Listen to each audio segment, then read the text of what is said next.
regarding with the claim since we already have the final damage cost and to discuss further regarding with your protection plan. So the total damage cost for the vehicle is amounting to $3,399.68. And since you have actually purchased a protection plan, the primary protection plan, it means that Turo will not charge you anything for the damage cost.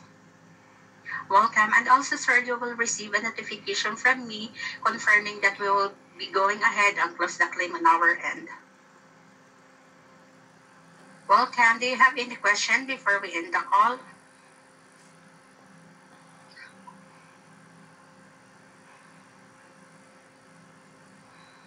Regarding,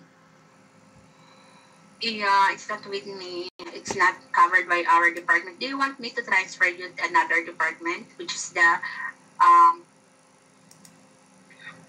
okay, thank you. Bye-bye.